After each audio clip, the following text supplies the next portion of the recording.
Hello, my name is Evan. I'm an engineer at Algorand, and today we'll be discussing implementing tokens on Layer 1 on the Algorand network.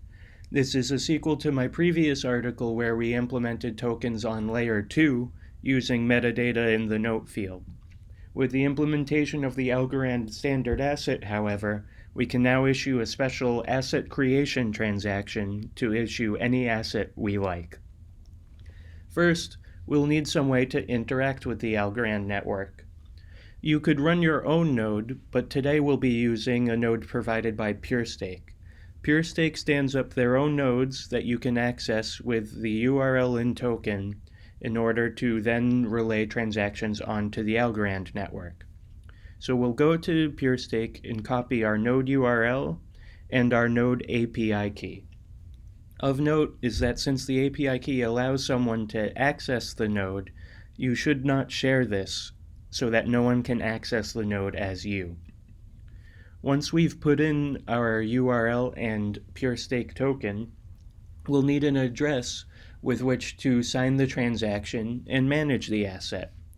Typically, I would use something like the mobile wallet to generate the address, but today we'll use the command line utility AlgoKey.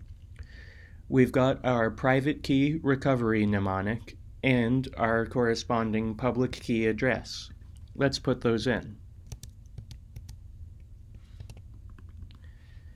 We'll be using this mnemonic to generate a private key for signing later, but first we need to fund this address in order to pay for our transaction. Luckily, there is a testnet dispenser for the Algorand network. We'll go there, we'll pass the reCAPTCHA test. As a robot, this is frying my brain. But we passed. Excellent. We'll now dispense money to the account, and by the time we run this program, the account will be certainly funded, so we'll skip the block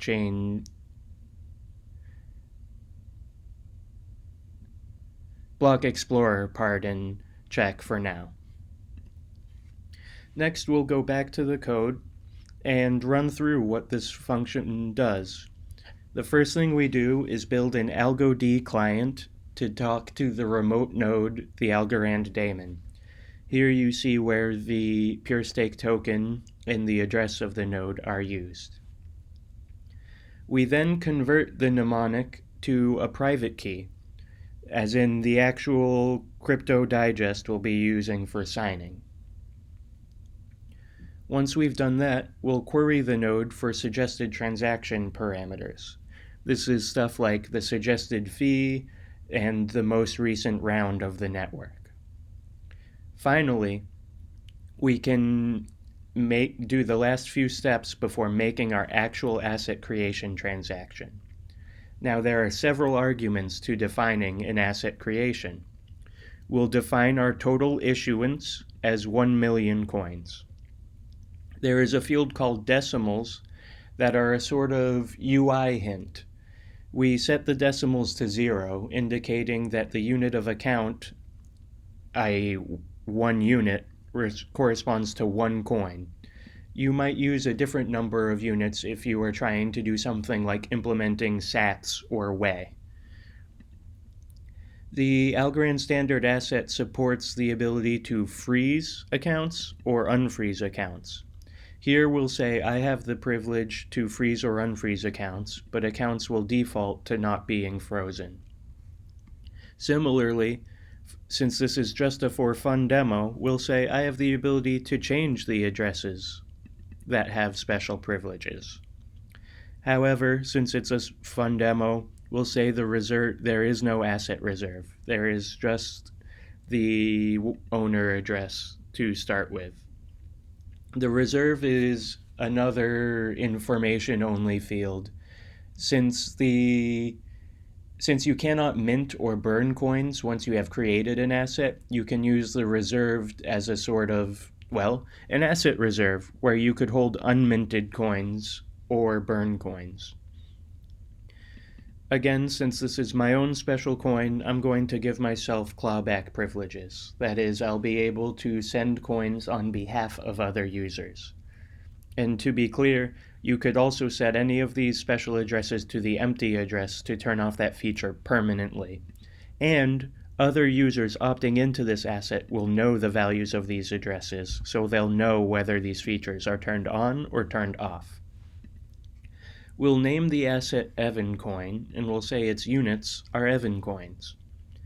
For a final two informational fields, we can give a URL to information about the coin and a metadata hash commitment.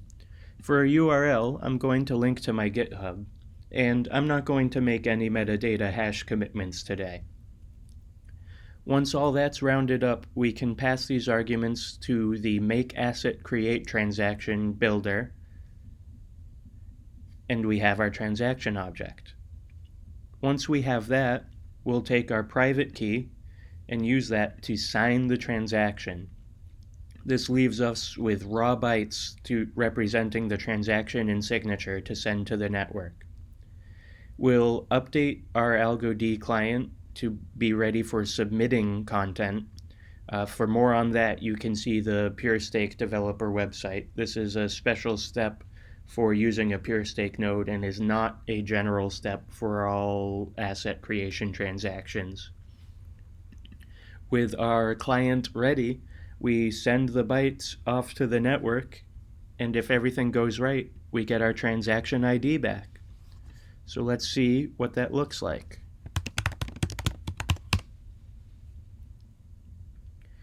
We see we signed and submitted the transaction successfully, and we'll head on over to a block explorer. Here we're using Goal Seeker, also provided by PureStake, but any block explorer would work. If you used your own node, or if you used Algo Explorer, these would all be just fine.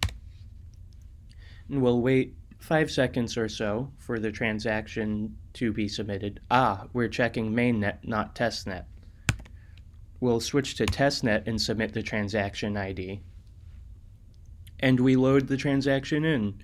We see that it was an asset configuration transaction that issues 1 million Evan coin. We see there is no reserve.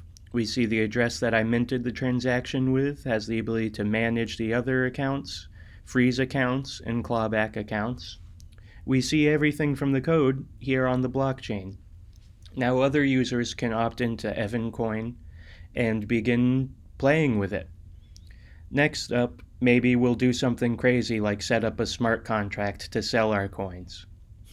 I'm sort of kidding. I'm signing off for now. Thanks for listening to me describe how to create an asset creation transaction. Have a great day.